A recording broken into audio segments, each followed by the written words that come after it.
Hello friends, मैं हूं सी रुचि गोयल। बहुत ज़्यादा क्वेरीज आ रही हैं कि क्या जीएसटी रिटर्न फाइलिंग की ड्यू डेट एक्सटेंड हुई। ये कंसिडर करते हुए कि हर स्टेट में ऑलमोस्ट लॉकडाउन लगा हुआ है, कितना फिजिबल है रिटर्न्स को फाइल करना। हम भी जानते हैं फिजिबल नहीं है, बिल्कुल भी पॉसिबल नहीं था। लॉकडाउन एकदम अर्ज ऑफ ड्यू डेट आया, जिस वक्त ड्यू डेट थी जीएसटी और 1 की, और उसके बाद जीएसटी और 3B की भी आई। कोई कंसेशन अभी तक नहीं मिला है, ना ही ड्यू डेट को लेकर, ना ही हमारी लेट फी वेवर ऑफ को लेके। बट मुझे पूरी होप है गवर्नमेंट से कि वो ऐसा बिल्कुल नहीं करेगी। वो भी जानती है कि सिचुएशन कितनी बुरी है। बहुत सारी एक मास पॉपुलेशन अभी कोरोना से पीड़ित है, ऑक्सीजन की कमी है, कोई भी फैसिलिटीज अवेलेबल नहीं है प्रॉपरली।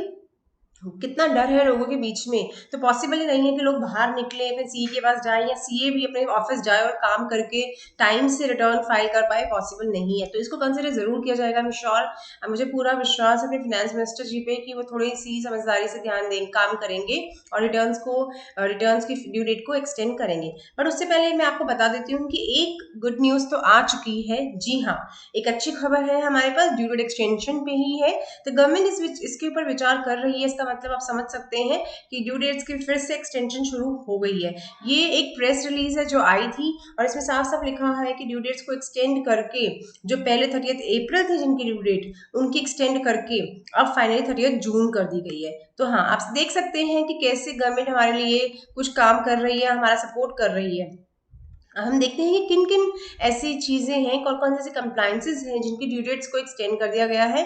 तो हम देखते हैं, इसमें आता है time limit for passing of any order for assessment और रीअसेसमेंट। अगर आपका कोई ऑर्डर आए होना था पास या असेसमेंट का या रीअसेसमेंट का, तो उसकी ड्यू डेट एक्सटेंड हो गई है। मतलब कि जो डिपार्टमेंट है वो ऑर्डर अभी भी भेज सकती है 30 जून तक। Time limit for passing an order consequent to direction of DRP under section 13 of section 144C। तो हर तरीके के ऑर्डर्स, मतलब कि आप देख पाएंगे कि डिपार्टमेंट की तरफ से रिलैक्सेशन है। डिपार्टमेंट के लोगों को ये रिलैक्सेशन दी गई है कि आपके जो ऑर्डर्स देते हो आप असेसमेंट की, रीअसेसमेंट के, डीआरपी के, इन सबको आप एक्सटेंड करके 30 जून तक भी दे सकते हो, अगर आपके 30 अप्रैल तक ड्यू हो रहे थे वो। Time limit for issuance of notice under section 148। Again, अगर हमारा कोई असेसमेंट रीओपनिंग होना होता है, for reopening of the assessment with income has escaped assessment. अगर आपने कोई एस्केप की होती है असेसमेंट, तो इनकम टैक्स डिपार्टमेंट के जो आपके असेसिंग ऑफिसर होता है उसके पास पूरा राइट होता है कि सेक्शन 148 के अंदर वो आपको नोटिस भेज सके। तो उसका भी टाइम लिमिट एक्सटेंड हो गया है। Time limit for sending intimation of processing of equalisation levy. अगर कोई इक्वलाइजेशन लेवल लग रहा है आप पे, तो उसका भी टाइम लिमिट एक्सटेंड हो गया, उसका लिमिट इनिशिएशन इंटीमेशन का। तो टाइम लिमिट एक्सटेंड हो गया है। तो आप देख सकते हैं कि इन चारों के थ्रू, ये जो चारों पॉइंट्स कवर किए इन्होंने, उसके थ्रू डिपार्टमेंट के लोगों को एक्सटेंशन मिल गया है। तो गवर्नमेंट ये तो समझ ही गई है कि डिपार्टमेंट के लोग काम नहीं कर पा रहे हैं, तो ये समझना कोई मुश्किल काम नहीं है कि एसएससी कैसे काम कर पा रहा होगा, कि जनता कैसे काम कर पा रही होगी, कैसी रिटर्न्स टाइम पे जा सकती हैं इस केस में। इनफैक्ट आपको पता ही है कि मोस्ट कंपनीज के केस में डिजिटल सिग्नेचर के थ्रू जाती है। तो अभी अभी तक उसमें भी रिलैक्सेशन हमको नहीं दी है कि डिजिटल सिग्नेचर की जगह आप ओटीपी के थ्रू कर दो, वो भी अभी तक नहीं मिली है रिलैक्सेशन। तो आई एम श्योर रिलैक्सेशन जरूर मिलेगी। हो सकता है गवर्नमेंट इस पर कुछ प्लानिंग कर रही हो, ये एस्टिमेट करने की कोशिश कर रही हो कि कब तक एक्सटेंशन हो या कुछ भी हो।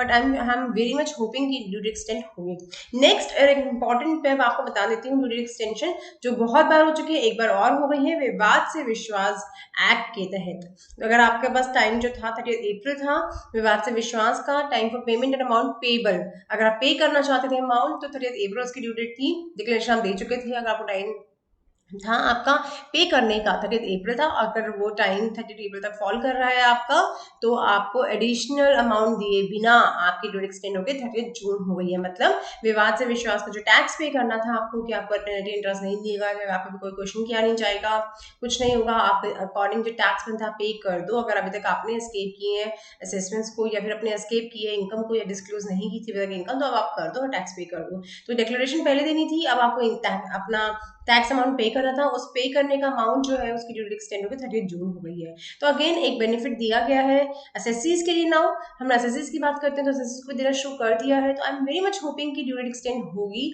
हर तरीके के रिटर्न्स की, चाहे वो जीएसटी हो, और अगर जरूरत पड़ेगी तो आगे इनकम टैक्स की भी देखी जाएगी।